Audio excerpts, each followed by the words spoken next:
안녕하십니까. 한기영 글로벌 마켓 도쿄나우 김일규 특파원입니다.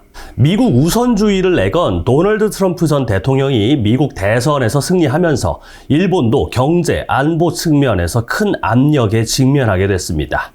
특히 트럼프와 친분이 깊었던 아베 신조 전 총리가 2년 전 숨지면서 이시바 시게루 일본 총리와 트럼프가 새로운 관계를 구축하는 것이 과제로 떠올랐는데요. 사실 일본에서는 미국 대통령 선거를 앞두고 모시토라라는 말이 유행했습니다.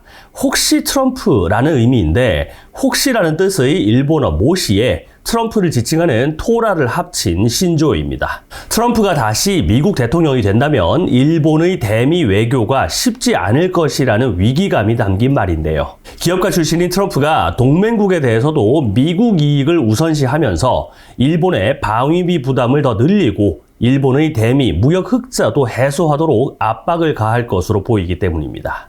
우선 지난 6일 일본 외환 및 주식시장에서는 미국 대선 개표 상황에 따라 환율과 주가가 크게 반응했습니다. 격전지에서 트럼프가 우세한 것으로 알려지면서 엔달러 환율은 한때 달러당 154엔을 돌파했습니다. 니케이 지수 상승폭은 1100을 넘어섰고요. 선거 전부터 움직임이 있었던 트럼프 트레이드가 가속했죠. 이날 시장의 반응은 빨랐습니다. 일본 시간으로 오전 8시부터 개표가 시작됐고 9시 때에 격전지인 조지아주에서 트럼프의 우세 소식이 전해졌습니다. 곧바로 도쿄 외환시장에서는 달러당 151엔대였던 엔화가 순식간에 약세로 돌아섰습니다. 트럼프가 내세운 트럼프 감세 영구화와 추가 관세는 재정 악화와 인플레이션으로 이어질 가능성이 있는데요. 이민 제한 정책도 임금 상승 압력으로 작용합니다. 이에 따라 미국 장기 금리가 오르면서 미국과 일본의 금리 차가 확대할 것이라는 관측에 엔 매도, 달러 매수가 우세했습니다. 실제로 시장 가격 변동의 진원지인 미국 10년물 국채 금리는 이날 연 4.4%까지 상승했습니다. 미국 중앙은행이 금리 인하를 시작한 9월 이후 최고치를 기록했는데요. 이는 달러당 5엔 정도 엔화 약세, 달러 강세 요인으로 작용할 것이라는 분석입니다. 도쿄 주식시장에서는 엔화 약세에 따라 니케이 지수 상승폭이 장 후반 들어 1100을 넘어섰습니다. 트럼프의 경기 부양책에 대한 기대감도 일본 주가 상승을 이끌었고요. 개별 종목을 보면 미쓰비시 중공업이 10% 상승하는 등 방위 관련주의 매수세가 몰렸습니다. 이날 니케이 지수는 전날보다 2.6% 오른 39,480에 마감했습니다. 다만 이날 트럼프의 승리가 확실시될수록 시장에선 냉정한 목소리도 커졌는데요. 관세 인상 등으로 인플레이션이 발생하면 미국 중앙은행의 금리 인하 시나리오가 후퇴하는 것도 리스크로 보고 있습니다. 위험을 감수하고 적극적으로 주식을 사려는 움직임이 확산하지 않을 것이라는 관측이죠. 엔화와 관련해서도 일본 통화당국의 견제 발언과 실수요의 엔 매수세에 따라 엔저 진행 속도가 억제될 것이라는 전망이 나왔습니다. 실제로 트럼프 당선 하루가 지난 어제 미무라 준 일본 재무성 재무관은 엔달러 환율이 달러당 154엔대로 오른 것에 대해 현재로서는 일방적이고 급격한 움직임도 보인다며 지나친 행동에 대해서는 적절한 대응을 하고 싶다고 강조했습니다. 또 일본 정부는 투기적 동향을 포함해 외환시장 동향을 매우 긴장감 있게 주시할 것이라고 덧붙였습니다. 이에 따라 이날 엔달러 환율은 더 치솟지 않고 154엔 안팎에서 움직였습니다. 니케이 지수도 전날과 달리 하락하며 0.25% 떨어진 39,381로 마감했습니다. 전날 급등세에 따른 차익 실현 매도가 우세했죠. 일본 주식시장은 2016년 트럼프가 처음 당선됐을 때를 주목하고 있습니다. 당시 일본 증시는 트럼프 랠리에서 승자로 기록됐는데요. 니케이 지수는 트럼프가 깜짝 승리를 거둔 2016년 11월부터 연말까지 11% 상승했습니다.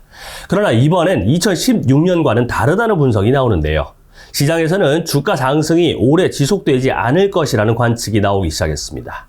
우선 2016년과 다른 점은 엔저의 부정적 측면이 의식되고 있다는 점입니다. 최근 엔저는 수입 물가 상승에 따른 인플레이션 압력으로 작용하고 있는데요. 2016년에는 엔저가 제조업을 중심으로 훈풍으로 작용했지만 올해는 주가 상승으로 이어지지 않을 가능성이 더 크다는 지적입니다. 두 번째 이유는 트럼프의 관세 확대에 따른 경기 악화 우려입니다. 트럼프는 일본산을 포함한 모든 수입품에 10%에서 20%의 일률적인 관세를 부과하겠다고 공약했는데요.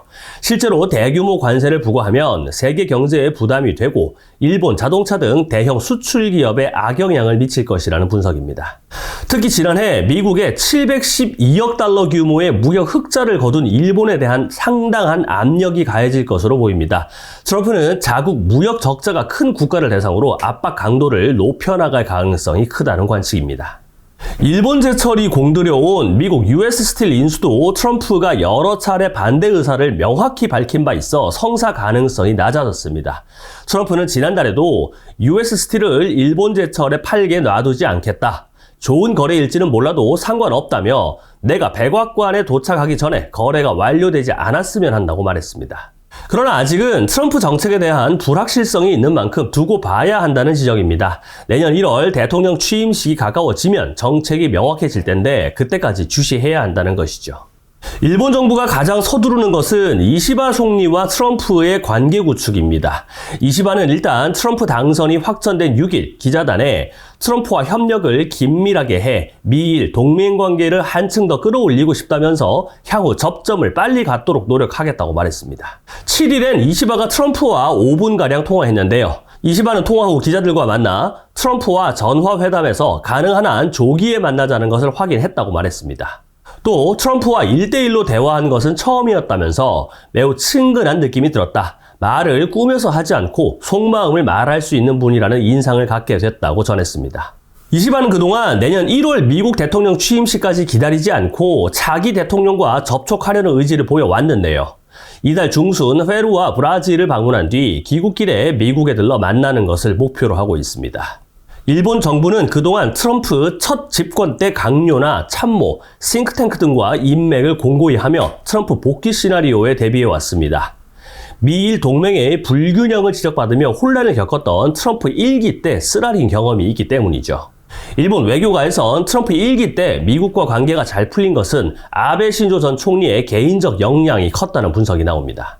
일본 정부가 가장 우려하는 것은 조 바이든 대통령과 함께 구축해온 아시아 안보 체제가 흔들리는 사태인데요.